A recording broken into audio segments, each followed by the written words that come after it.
Assalamualaikum warahmatullahi wabarakatuh. Perkenalkan, saya Andi Akmal Fala dari Departemen Teknik Elektro Fakultas Teknik Universitas Hasanuddin. Maksud dan tujuan video ini tidak lain ialah untuk memenuhi tugas mata kuliah Bahasa Indonesia sebagai nilai mid semester yang diberikan oleh Ibu Rafika, Sarjana Sastra Magister Humanoira, selaku dosen Bahasa Indonesia kami. Kita langsung saja ke inti videonya, yaitu diksi. Nah, sebelum kita memahami diksi dan menguasai diksi, kita harus mengetahui pengertian diksi terlebih dahulu. Apa itu diksi?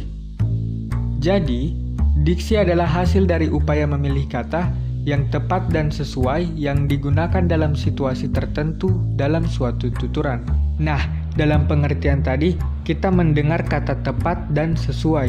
Jadi, tepat yang dimaksud adalah kata yang didengar oleh pendengar tidak menimbulkan interpretasi yang berbeda dengan apa yang kita inginkan. Artinya, makna kata tersebut sampai ke pendengar atau pembaca seperti yang kita inginkan. Lalu yang kedua ada kata sesuai, yang bermaksud bahwa kata yang kita pilih harus sesuai dengan situasi dan juga kondisi. Selanjutnya, kita harus mengetahui 4 hal dalam memilih diksi. Yang pertama yaitu memahami arti dari kata yang akan digunakan. Hal ini bertujuan agar komunikasi dapat berjalan dengan lancar. Yang kedua yaitu memahami nuansa makna. Saya akan beri contoh 4 kata, yaitu renovasi, reparasi, revisi, dan rehabilitasi. Keempat kata tersebut memiliki makna yang sama, yaitu perbaikan. Namun, masing-masing kata tersebut hanya bisa digunakan pada situasi tertentu. Yang ketiga yaitu memahami situasi dan kondisi. Contohnya, kita harus melihat apakah lawan bicara kita adalah orang yang berpendidikan, atau kita sedang berbicara dengan orang yang memiliki status ekonomi yang berbeda dengan kita. Itu semua harus disesuaikan. Selanjutnya yang terakhir ialah memperkaya kosakata. Kita dapat memperkaya kosakata dengan cara membaca, menulis, berbicara, dan juga menghafal. Nah, itu tadi pemaparan pengertian diksi secara umum. Selanjutnya, saya akan menjelaskan lebih detail lagi materi mengenai diksi atau pemilihan kata menggunakan PowerPoint atau PPT presentation agar lebih mudah dimengerti dan dipahami.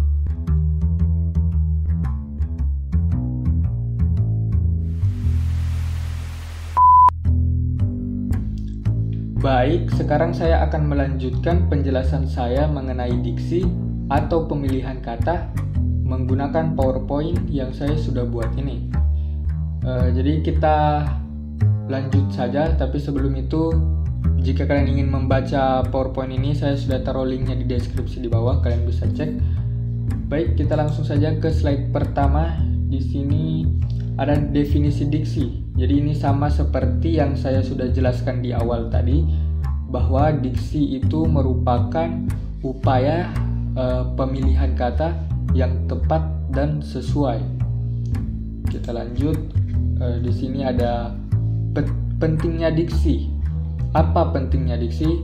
Jadi dalam pemakaian diksi ini akan mempengaruhi makna tuturan seseorang, baik itu secara lisan atau tulisan.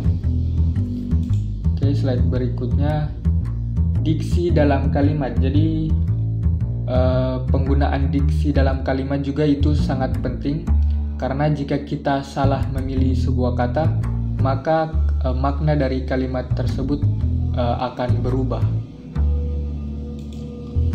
Oke, selanjutnya ada definisi, jenis-jenis definisi. Jadi definisi itu terbagi menjadi 4, yaitu nominal, formal, operasional, dan luas. Nah, yang termasuk ke dalam aspek definisi nominal itu ada sinonim dan etimologi. Sinonim itu persamaan kata ya, contohnya siswa dan murid. Terus ada etimologi, contohnya itu seperti kata psikologi berasal dari kata psiko dan logos yang artinya ilmu jiwa. Terus definisi kedua ada definisi formal, yang termasuk definisi formal itu ada genus dan pembeda. Saya beri contoh kalimat pembeda saja. Contohnya yaitu ulama adalah orang yang ahli dalam agama Islam. Nah, kata agama Islam ini yang termasuk ke dalam pembeda. Terus yang ketiga ada definisi operasional, yang isinya itu tentang menunjukkan apa yang harus dilakukan dan bagaimana melakukannya, apa yang akan diukur dan bagaimana melakukannya. Jadi contoh definisi operasional itu seperti hasil belajar mahasiswa ialah indeks prestasi yang didapatkan di akhir semester. Selanjutnya ada definisi luas. Jadi definisi luas itu adalah definisi yang rumit, abstrak, dan tidak cukup dalam satu kalimat. Contoh definisi luas itu seperti bahasa merupakan suatu alat yang digunakan dalam proses interaksi manusia. Dalam perkembangannya, bahasa mengalami perkembangan yang pesat. Nah, jadi itu tadi 4 definisi dalam diksi. Kita lanjut ke slide berikutnya. Nah, selanjutnya ada relasi makna dalam diksi. Jadi makna dalam diksi itu merupakan suatu kata yang memiliki pertalian khusus sehingga kita dapat memilih kata yang tepat untuk digunakan dalam suatu kalimat. Jadi makna dalam diksi itu terbagi menjadi 10. Yang pertama ada sinonim, selanjutnya ada antonim, lalu homonim, polisemi, denotasi, konotasi, homofon, homograf, hypernim atau superordinat, dan yang terakhir ada hiponim. Baik, saya akan jelaskan satu persatu. Kita mulai dari sinonim. Jadi sinonim ini adalah suatu kata yang memiliki makna yang hampir sama. Contohnya, kata cantik bersinonim dengan kata elok.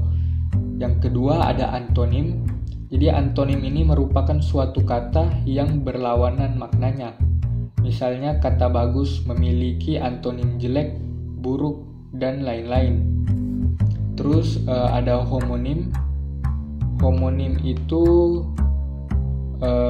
merupakan kata yang sama bunyinya dan penulisannya, tetapi berbeda maknanya karena berasal dari sumber yang berlainan. Selanjutnya ada polisemi. Jadi polisemi ini merupakan bentuk bahasa atau kata, frasa, dan sebagainya yang mempunyai makna lebih dari satu. Contohnya, akar pohon itu sangat mengganggu. Terus kalimat yang kedua, kita harus mencari akar masalah ini. Nah, kedua kalimat tersebut memiliki kata akar, namun pada kalimat pertama akar yang dimaksud adalah akar tumbuhan, sedangkan pada kalimat kedua akar yang dimaksud adalah pokok atau intinya. Oke, kita lanjut ke denotasi. Jadi denotasi itu merupakan suatu kata yang memiliki makna lugas dan bersifat objektif. Contohnya, wajah dia sangat cantik. Atau singkatnya, denotasi itu menunjukkan hal yang sebenarnya. Selanjutnya ada konotasi yang merupakan suatu makna yang mengandung unsur kiasan atau bukan sebenarnya. Contohnya, wajahnya sangat manis. Oke, makna berikutnya ada homofon. Jadi homofon itu terdiri dari 2 suku kata, yaitu homo dan fon. Artinya homo itu sama, fon itu bunyi. Jadi homofon itu sama bunyinya, berbeda tulisan dan maknanya. Terus ada homograf. Homograf itu juga terdiri dari 2 suku kata. Homo berarti sama dan graf berarti tulisan. Jadi homograf itu memiliki arti sama tulisannya, namun berbeda bunyi dan maknanya. Selanjutnya ada kalimat hypernym. Nah, jadi kalimat hypernym ini atau superordinat merupakan suatu generalisasi yang bersifat umum, seperti hewan atau bunga. Terus yang terakhir ada hiponim. Hiponim ini merupakan suatu istilah dalam bahasa yang spesifik menjelaskan tentang suatu nama jenis. Contohnya, kucing, tikus, sapi itu adalah hiponim dari hewan. Terus ada mawar, anggrek, dan melati itu adalah hiponim dari bunga. Oke, slide berikutnya kita masuk ke perubahan makna. Jadi perubahan makna ini terbagi menjadi dua, yaitu ameliorasi dan peorasi. Ameliorasi merupakan peningkatan nilai makna dari makna biasa menjadi makna yang lebih baik. Contohnya kata bung. Makna lama dari kata bung adalah panggilan kepada seorang laki-laki, namun makna barunya ialah panggilan kepada seorang pemimpin. Jadi maknanya lebih tinggi ya, meningkat. Terus ada peorasi, ini kebalikan dari ameliorasi, yaitu penurunan makna yang dirasakan lebih tidak baik dari makna sebelumnya. Contohnya itu kata bini.